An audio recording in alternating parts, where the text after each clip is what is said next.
찬바람이 마포나루의 어물전을 칼날처럼 파고들었다. 비릿한 생선 내장 냄새와 억센 상인들의 고함 소리가 뒤섞인 그곳. 7살 연희는 낡은 거적대기를 뒤집어 쓴 채 바닥에 웅크리고 있었다. 연희의 머릿속에는 보이지 않는 숫자들이 끊임없이 춤을 추고 있었다. 바람에 흔들리는 깃발의 펄럭임, 상인들이 던지는 생선의 무게, 그 모든 것이 연희에게는 정교한 셈법으로 변환되었다. 그때 생선 장수 김씨가 땀을 뻘뻘 흘리며 주파나를 튕기고 있었다. 광어 20마리에 조기 50마리. 셈이 왜 이리 꼬여? 김씨의 짜증 섞인 목소리에 연희가 거적 사이로 작은 고개를 내밀었다. 연희의 눈은 꾀죄죄한 얼굴 속에서 유난히 맑게 빛났다. 아저씨, 셈이 틀렸어요. 두 양석 보이비는데요. 연희의 고사리 같은 손가락이 허공에서 보이지 않는 주파나를 튕기듯 움직였다. 주변 상인들이 비웃었지만 그 광경을 지켜보던 한 노인의 눈빛이 달라졌다. 그는 호주 판서 박진한 대감이었다. 그는 떨리는 손으로 김씨의 주판을 넘겨받아 직접 알을 튕겨보았다. 타닥, 타닥, 경쾌한 소리가 멋자 박 대감의 입이 벌어졌다. 정확히 두 양석뿐이구나. 아이야, 너는 셈을 어디서 배웠느냐? 연희는 무심하게 대답했다. 배운 적 없어요. 그냥 머릿속에서 숫자들이 저절로 움직여요. 박대감은 전율했다. 네 아이라면 자신이 품고 있는 이 위험한 진실을 지켜줄 수 있을지도 모른다는 직감이 내리를 스쳤다. 박대감은 연희를 인근 주막으로 데려가 김이 모락모락 나는 장국밥 한 그릇을 사주었다. 며칠을 굶은 연희가 허겁지겁 국물을 들이키는 모습을 보며 박대감의 가슴 한구석이 아려왔다. 그는 품속 깊은 곳에서 검게 윤기가 흐르는 흑단 주판을 꺼냈다. 주판알 하나하나에 정교한 모양이 새겨진 범상치 않은 물건이었다. 아이야, 이것은 내 목숨과도 같은 것이다. 하지만 지금 나는 큰 풍파를 앞두고 있구나. 네가 이것을 잠시 맡아주겠느냐? 절대 남에게 보여서도 잃어버려서도 안 된다. 박대감의 목소리는 낮고 절박했다. 연희는 영문을 몰랐지만 밥을 사준 고마운 어르신의 부탁에 고개를 끄덕이며 주판을 품에 꼭 안았다. 흑단 주판의 차가운 촉감이 연희의 가슴에 닿았다. 그것은 단순한 계산 도구가 아니라 기발한 부는 조선의 운명을 바꿀 열쇠였다. 박대감이 연희의 작은 손을 감싸 쥐었을 때 멀리서 관군들의 거친 발소리가 들려오기 시작했다. 역적 박진환을 잡아라.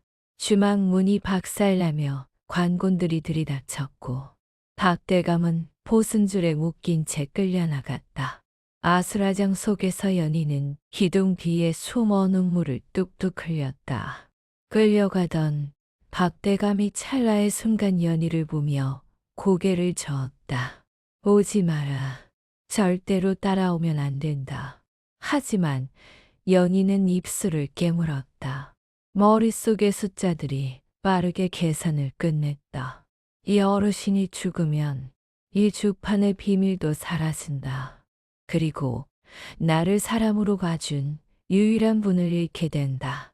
연희는 낡은 집신을 단단히 동여매고 관군들이 향하는 북쪽을 향해 첫 발을 내디뎠다. 한양을 벗어나 북쪽 평안도로 향하는 유배길은 처참하기 그지없었다. 박진한 대감의 발목에는 무거운 쇠사슬이 채워져 걸음마다 철그렁 하는 비통한 소리를 냈다. 그 뒤를 산적처럼 험상궂은 털보 포졸. 강포교가 창을 꼬아 쥐고 감시하며 걸음을 재촉했다.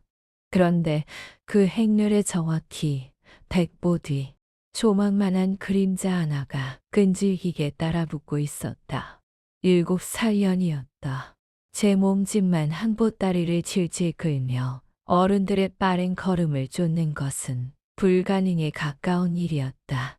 돌부리에 걸려 넘어지면 무릎에서 붉은 피가 배어 나와 집신을 적셨고 살을 에이는 듯한 부품은 연희의 얇은 저고리를 가차없이 뚫고 들어왔다. 하지만 연희는 울지 않았다. 입술을 앙다문 채 머릿속으로 숫자를 셌다. 한 걸음, 두 걸음, 1000걸음을 더 가면 저 고개를 넘을 수 있어.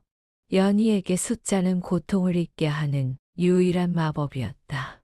하지만 차가운 눈바람 속에서 연희의 작은 몸은 점점 한계에 다다르고 있었다.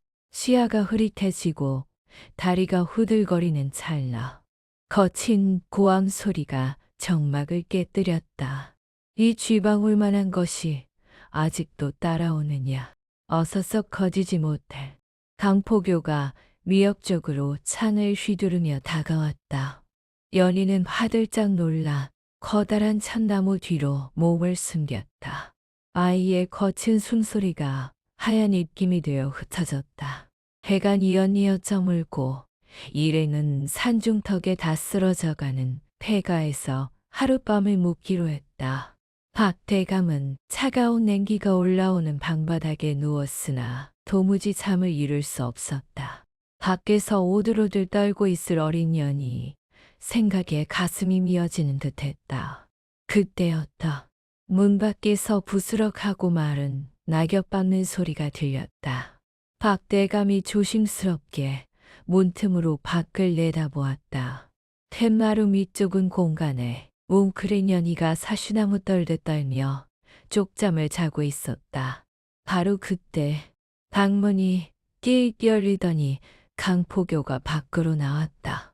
박대감은 숨을 죽였다. 저 흉악한 포졸이 아이에게 해코지라도 할까봐 심장이 쾅쾅거렸다. 하지만 놀라운 일이 벌어졌다. 강포교가 품속에서 힘이 모락모락 나는 주먹밥 두 덩이와 상처에 바르는 호랑이 기름 단지를 꺼내더니 잠든 연희의 머리맡에 무심하게 툭 던져 놓는 것이 아닌가. 그는 잠든 아이를 내려다보며 나지막이 투덜거렸다. 셋, 독한 년. 누굴 닮아서 이리 고집이 센 거야. 여기서 얼어 죽으면 내 손만 더러워지지. 그의 목소리는 거칠었지만 그 속에 담긴 뜻은 묘하게 따뜻했다. 강포규는 헛기침을 크은하고 내뱉더니 아무 일도 없었다는 듯 밤하늘을 올려다보았다. 박대감은 그제야 깊은 탄식을 내뱉었다. 저 포졸이 단순한 망나니가 아님을, 그리고 이 기이한 인연이 자신들의 마지막 기만이 될지도 모른다는 사실을 직감했다. 그러나 그 평온함도 잠시 숲속 깊은 곳에서 새들이 비명을 지르며 일제히 날아올랐다. 누군가 어둠 속에서 그들을 지켜보고 있었다. 날카로운 산새가 톱날처럼 하늘을 찌르는 문경세제의 험로에 접어들었다. 사람 한 명이 겨우 지나갈 만큼 좁은 길 아래로는 깎아지른 듯한 절벽이 입을 벌리고 있었다. 강포교는 창을 고쳐 잡으며 연신 주변을 살폈고 박대감은 가쁜 숨을 몰아쉬며 위태로운 걸음을 옮겼다. 그때였다. 연희의 귀에 기이한 소리가 들려왔다. 탁, 다다닥, 툭. 보통 사람이라면 바람에 돌멩이가 구르는 소리라 여겼겠지만 연희의 머릿속 주파날은 다르게 움직였다. 하나, 둘, 셋.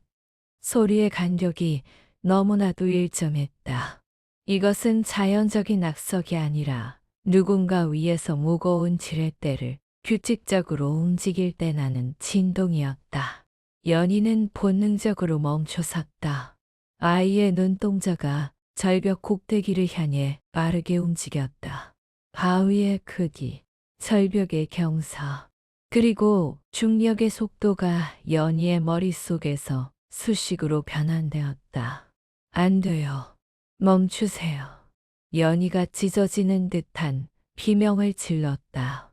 간포교가 짜증스럽게 뒤를 돌아보았다. 이 쥐방울이 또 왜 이래? 어서 오지 못해? 하지만 연희의 눈에는 공포가 아니라 확신이 서려 있었다. 오른쪽으로 3걸음. 당장요. 연희의 말이 끝나기가 무섭게 오르릉 쾅쾅하는 천둥 같은 괴음이 산 전체를 흔들었다. 절벽 꼭대기에서 집채만 한 바위들이 흙먼지를 일으키며 폭포처럼 쏟아져 내렸다. 박대감은 공포에 질려 발이 묶였으나 연희가 달려와 그의 옷자락을 낚아채며 오른쪽으로 밀쳐냈다. 쾅! 방금 전까지 박대감이 서 있던 자리에 거대한 바위가 떨어져 박살이 났다. 돌파편이 사방으로 튀었고 자욱한 먼지가 시야를 가렸다. 만약 한 걸음이라도 늦었거나 왼쪽으로 피했다면 즉사했을 상황이었다. 잠시 후 흙먼지 속에서 강포교가 넋이 나간 표정으로 주저앉아 있는 것이 보였다. 그의 발치에도 어른 머리통만 한 돌덩이가 아슬아슬하게 박혀 있었다. 너 이걸 어떻게 알았느냐? 강포교의 목소리가 사시나무 떨듯 떨렸다. 연희는 거친 숨을 몰아쉬며 대답했다. 돌 구르는 소리에 박자가 있었어요. 셋을 세면 떨어지고 또 셋을 세면 떨어지고 위에서 누가 일부러 밀고 있었단 말이에요. 박대감과 강포규는 서로의 얼굴을 마주 보았다. 이 아이의 머릿속에 세상의 이치를 숫자로 꿰뚫어보는 천재적인 감각이 들어있음을 깨닫는 순간이었다. 절벽 위에서 실패를 직감한 그림자들이 황급히 사라지는 소리가 들렸고 3사람 사이에는 말로 설명할 수 없는 기묘한 연대감이 싹트기 시작했다. 어스름이 산자락을 휘감으며 내려앉을 무렵 일에는 문경세제 끝자락에 위치한 외딴 주막에 당도했다. 주모는 넉살 좋게 웃으며 그들을 맞이했지만 연희의 눈에는 그녀의 번들거리는 눈빛이 뱀처럼 차갑게 비쳤다. 구석 평상에 갓을 눌러 쓴 사내들이 앉아 있었으나 그들의 보침은 장사치의 것이라기엔 너무나 가벼웠다. 방으로 안내받은 3사람 앞에 김이 모락모락 나는 보리밥과 된장국이 차려졌다. 하루 종일 굶주린 연희가 숟가락을 들려던 찰나 아이의 귀가 미세하게 떨렸다. 스사사, 스사사. 옆방에서 들려오는 미세한 쇳소리. 보통 사람의 귀에는 들리지 않을 소리였지만 연희에게는 숫돌에 칼날을 가는 소리가 천둥처럼 선명하게 들렸다. 연희는 숟가락을 내려놓고 밥그릇에 밥풀을 하나씩 집어 상미에 늘어놓기 시작했다. 강포교가 무엇을 하느냐며 나무라려 했지만 박대감이 조용히 그의 팔을 잡았다. 연희는 말없이 밥풀 5개를 일렬로 놓고 그 옆에 젓가락 2개를 십자가 모양으로 겹쳐 놓은 뒤 밥그릇을 거꾸로 엎어버렸다. 아이의 손끝은 정교하고도 단호했다. 간포교의 안색이 순식간에 하얗게 질렸다. 산전수전 다 겪은 그가 이 야모를 못 알아챌 리 없었다. 밥풀 5개는 저기 5명이라는 뜻이고 십자 젓가락은 앞문과 뒷문이 포위되었다는 뜻이군. 그리고 엎어놓은 그릇은 강포규가 마른 침을 삼켰다.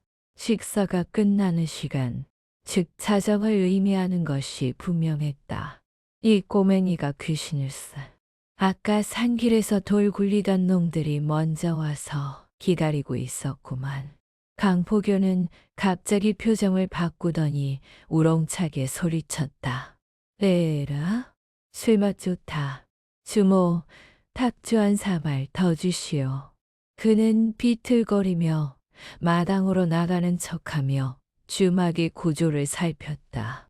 뒷간 가는 척하며 슬쩍 본 옆방문틈 사이로 시퍼런 칼날이 번뜩였다.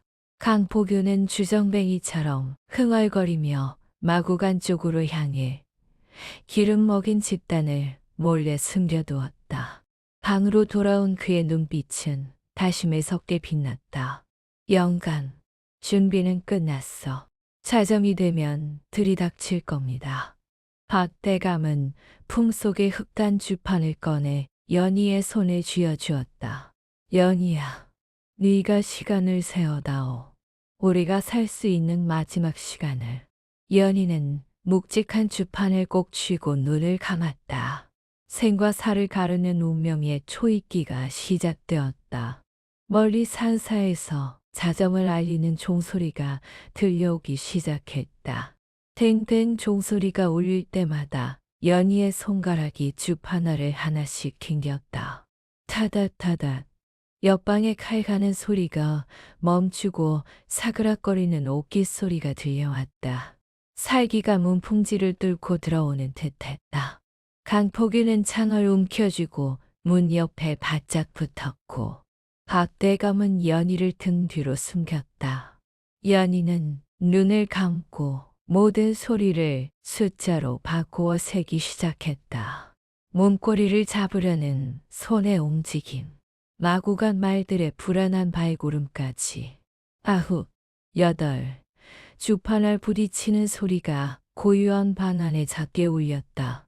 그것은 생과 사를 가르는 운명의 초입기였다. 둘, 하나.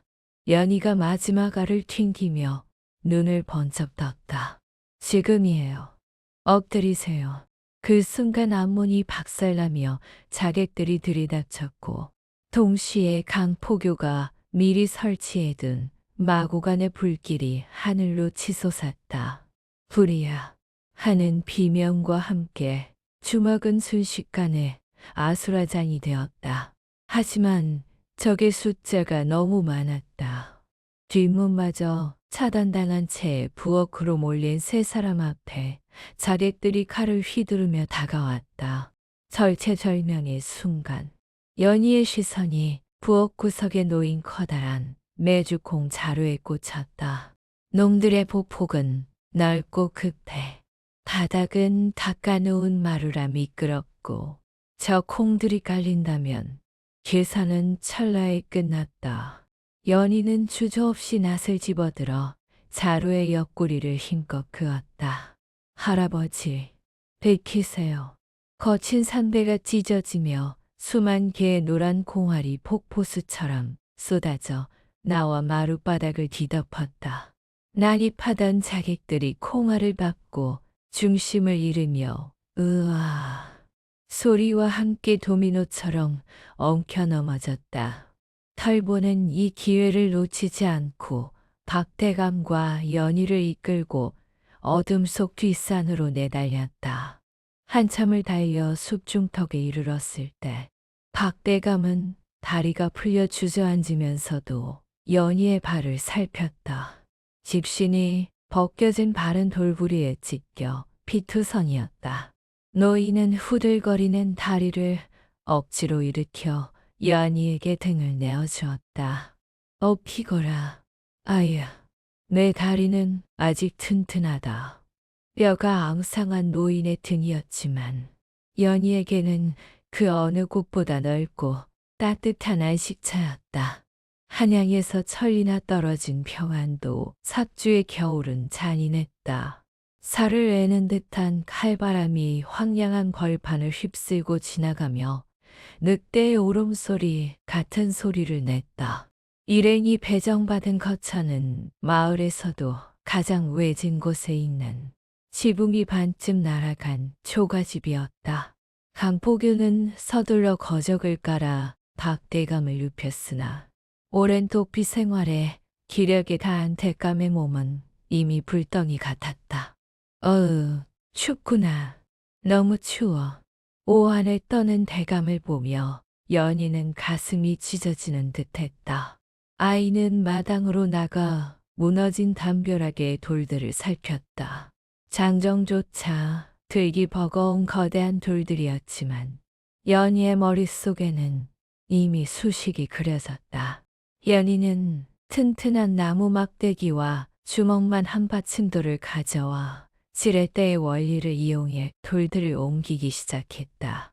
받침점을 돌 가까이 두고 내 몸무게를 막대 끝에 실으면 누가 가르쳐준 적도 없었지만 연희는 본능적으로 힘의 이치를 깨닫고 있었다. 한 시즌이 지나자 구멍 뚫린 벽은 돌과 진흙으로 메워졌고 방 안에는 미미한 온기가 돌기 시작했다. 연희의 손톱 밑은 깨져 피가 맺혔지만 잠든 대감의 얼굴을 보며 아이는 비로소 작게 미소 지었다. 그날 밤 박대감의 병세가 깊어지며 헛소리를 내뱉기 시작했다. 안 돼. 놈들에게 뺏기면 안 돼. 장부. 세 번째 알. 대감은 연희의 손목을 꽉 잡으며 눈을 부릅떴다. 세 번째 알을 기억해라. 연희야. 그 말을 끝으로 대감은 다시 혼절하듯 잠들었다. 연희는 떨리는 손으로 머리맡에 흑단 주판을 집어들었다. 달빛을 받은 주판은 검붉은 빛을 내뿜고 있었다. 평소에는 그저 평범한 주판인 줄 알았으나 연희의 예민한 손가락이 위에서 세 번째 줄의 주판 알을 훑는 순간 기이한 느낌이 전해졌다. 다른 알들은 매끄럽게 오르내리는데 유독 이 알만 미세하게 뻑뻑했다. 연희가 주판을 눈앞에 바짝 대고 살피자 알 측면에 머리카락보다 얇은 틈새가 보였다. 오핀으로 그 틈을 조심스럽게 건드리자 딸깍하는 소리와 함께 주판 아래 뚜껑이 열렸다. 그 속에는 깨알 같은 글씨가 적힌 얇은 비단 조각이 숨겨져 있었다. 연희의 등줄기에 소름이 돋았다. 이것이 바로 대감이 목숨 걸고 지키려던 진실이었다. 하지만 감격도 잠시 문구멍 사이로 누군가의 시선이 느껴졌다. 외눈박이 그림자가 방 안을 엿보고 있었다. 눈보라가 몰아치는 새벽. 기력을 간신히 회복한 박대감이 연희를 불러 앉혔다. 대감의 눈에는 형언할 수 없는 슬픔과 결연함이 교차하고 있었다. 연희야, 이제 네가 누구인지 알아야 할 때가 되었다. 너는 일개 거지가 아니니라. 대감의 마른 손이 연희의 머리를 부드럽게 쓰다듬었다. 너의 친할아버지는 조선 최고의 산원이셨던 홍계관 대감이시다. 호주의 곳간을 관리하며 나라의 살림을 도맡으셨던 분이지. 연희의 눈이 동그랗게 커졌다. 평생 부모도 모른 채 장터 바닥을 기어다니던 자신이 한때 나라의 숫자를 다스리던 명문가의 핏줄이라는 사실이 믿기지 않았다. 할아버지는 탐관 우리들의 비리를 밝히려다 영모에 휘말려 억울하게 돌아가셨다. 나는 10년을 너를 찾아 헤맸다. 마포나루에서 너를 보았을 때 그 비상한 셈법과 눈빛이 친구를 꼭 닮아 단번에 알아볼 수 있었단다. 연희의 가슴 속에서 뜨거운 무언가가 울컥 치솟았다. 이름도 모르던 할아버지에 대한 그리움과 세상에 대한 원망이 눈물이 되어 뺨을 타고 흘러내렸다. 박대감은 연희의 손에 들린 흑단 주판을 가리켰다. 이 주판은 단순한 도구가 아니다. 할아버지가 목숨을 바쳐 남기신 설계도지. 알이 빠진 자리와 이 세 번째 줄의 틈새를 조합하면 최대감 일파가 빼돌린 세곡삼천 석의 행방과 이중장부가 숨겨진 비밀 장소가 나온다. 연희는 주판을 내려다보았다. 낡고 투박한 나무 판때기라 생각했던 물건이 이제는 할아버지의 넋이자 조선의 정의를 바로잡을 유일한 무기로 보였다. 연희야, 나는 이 몸으로 한양까지 갈 수 없다. 하지만 너는 작고 영리하니 놈들의 눈을 피할 수 있을 게야. 할아버지의 원수를 갚고 도둑 맞은 백성들의 쌀을 찾아주겠느냐? 연희는 소매로 눈물을 벅벅 닦아냈다. 7살 아이의 눈에는 서리발 같은 결기가 서렸다. 네, 할아버지, 제가 갈게요. 제가 풀어서 다 찾아낼 거예요. 연희는 흑단 주판을 가슴속 깊이 품었다. 그때 밖에서 지켜보던 강포교가 다급하게 문을 열고 들어왔다. 대감마님, 놈들이 냄새를 맡았습니다. 마을 어귀에 낯선 사내들이 나타났습니다. 지금 당장 떠나야 합니다. 박 대감과의 눈물 어린 이별은 짧고도 잔인했다. 강포교는 연희를 데리고 마을 어귀 주막에서 대기 중이던 한양인 소금 상단에 합류시켰다.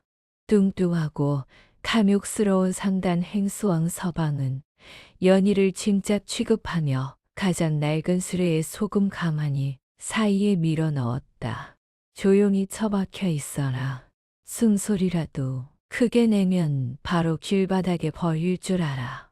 거친 마대 자루의 질감이 연희의 여린 살결을 파고들었고 코끝을 찌르는 비릿한 잔내가 숨을 턱 막히게 했다. 수레가 움직이기 시작하자 며칠 전 산을 넘다 긁힌 연희의 종아리 상처에 소금 가루가 스며들기 시작했다. 마치 불에 달군 인두로 지지는 듯한 쓰라림이 전신을 휘감았다. 연희는 비명을 삼키기 위해 입술을 깨물었다. 고통을 잊기 위해 아이는 눈을 감고 바퀴가 구르는 소리를 세기 시작했다.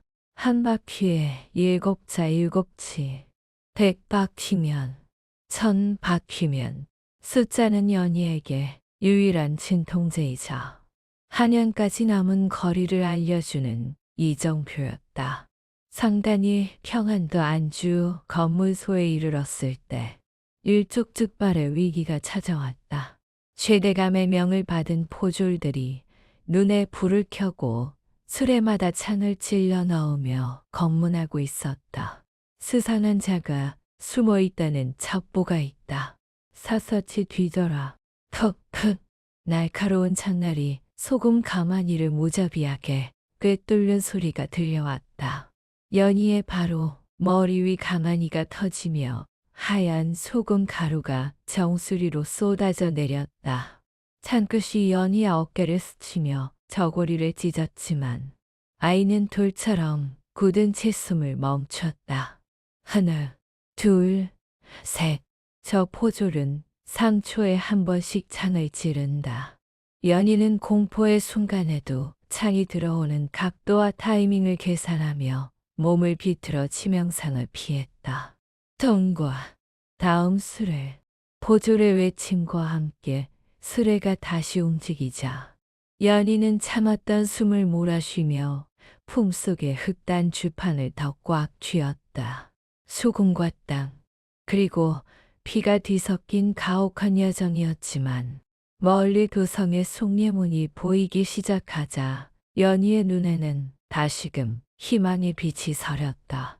한양 북촌의 가장 높은 곳, 최대감의 저택은 거대한 성체처럼 위압적이었다. 연희는 며칠간 저택의 움직임을 관찰했다. 오전 진시 정각 경비 교대, 소요시간 사명 오후, 오시 정각식 자재 수레 출입, 모든 것이 연희의 머릿속에서 수치로 변환되어 통계가 되었다. 기회는 옷이었다. 연희는 얼굴에 수검정을 잔뜩 칠하고 산발을 한 채 식자재에 수레에 가만히 틈새로 몸을 구겨 넣었다. 육주한 뒷문이 열리고 수레가 앞마당으로 들어서자 연희는 고양이처럼 소리 없이 바닥으로 뛰어내려 장독대 뒤로 숨어들었다. 이제 박대감이 알려준 마지막 암호를 풀어야 했다. 첫 번째 천단위에 알이 없다. 그것은 가장 높은 곳인 별채. 두 번째 10단위에 알이 없다. 그것은 기둥. 세 번째 1단위에 알이 없다. 다섯 병. 연희는 심장을 졸이며 화려한 단청이 칠해진 별채로 다가갔다. 사병들이 눈을 부릅뜨고 지키는 호란이 굴 중에서도 가장 깊은 곳이었다. 연희는 납작 엎드려 별채 마루 밑개 구멍 속으로 미끄러져 들어갔다. 곰팡내와 쥐, 오줌 냄새가 진동했지만 아이는 새 젓가락을 들고 세 번째 기둥을 찾아 더듬었다. 하나, 둘, 셋. 여기서 왼쪽으로 5병. 젓가락으로 바닥을 쑤시자 틱 하는 소리와 함께 나무 판자가 느껴졌다. 판자를 들어 올리자 그 아래 묻혀있던 묵직한 괴짝 하나가 모습을 드러냈다. 자물쇠를 돌로 내려치고 부수자 최대감이 10수년간 나라의 곳간을 털고 관리들을 매수한 내역이 적힌 붉은색 이중 장부가 쏟아져 나왔다. 찾았다. 할아버지. 감격에 젖은 탄성이 새어나온 순간 머리 위 마루가 쿵쾅거리며 울렸다. 무슨 소리냐. 마루 밑을 쑤셔봐라. 과지. 날카로운 창날이 마루 얼반지를 뚫고 연희의 얼굴 바로 옆바닥에 박혔다. 연희는 비명을 삼키며 장부를 품에 안고 칠흑 같은 어둠 속을 필사적으로 기기 시작했다. 새벽 공기를 가르는 대취타 소리와 함께 임금의 행차가 온종가에 들어섰다. 황금색 용이 그려진 깃발 아래 수백 명의 호위무사가 위엄있게 행진하고 있었다. 연희는 공보 아저씨의 지게 뒤 생선통 속에 숨어 있다가 행렬이 가장 가까워진 순간 튀어나갔다. 전하, 억울하옵니다. 호주의 곡간이 새고 있나이다. 아이의 찢어지는 듯한 외침에 엄숙했던 행렬이 멈춰섰다. 금군 대장이 칼을 뽑아들고 연희의 목을 겨눴지만 연희는 품속에서 흡단 주판과 붉은 장부를 번쩍 들어올렸다. 이것을 보시옵소서. 박진한 대감은 역적이 아니옵니다. 임금은 가마에 발을 걷고 내려와 아이의 손에 들린 주판을 유심히 살폈다. 그것은 임금도 잘 알고 있는 청렴했던 박 대감의 상징과도 같은 물건이었다. 임금의 손짓의 내관이 장부와 주판을 받아 올렸고 그 자리에서 최대감의 비리가 담긴 암호들이 하나씩 풀리기 시작했다. 임금의 명에 의해 최대감의 별채 마루 밑에서 은정과 금덩이가 든 괴짝이 발견되자 진실은 태양 아래 명백히 드러났다. 옥에서 풀려난 박대감은 연희를 보자마자 신발도 신지 않은 채 달려와 아이를 끌어안았다. 오냐, 내 딸 연희야. 정말 장하다. 임금은 연희에게 큰 상을 내리려 했으나 연희는 그저 대감의 손을 꼭 잡을 뿐이었다. 10년이 흘러 삭주의 작은 서당에서 연희는 아이들에게 산악을 가르치고 있었다. 아이의 손에는 여전히 알이 빠진 흑단 주판이 들려 있었다. 이 빈자리가 나를 여기까지 오게 했단다. 때로는 완벽하지 않은 것이 더 큰 진실을 담고 있는 법이지. 닭대감과 강포교가 마루에 앉아 그 모습을 흐뭇하게 지켜보는 가운데 연희의 주판을 튕기는 소리가 삭주의 노을 속으로 경쾌하게 퍼져나갔다. 티줄보다 진한 정으로 맺어진 진짜 가족의 웃음소리가 담장을 넘어 멀리 울려 퍼졌다.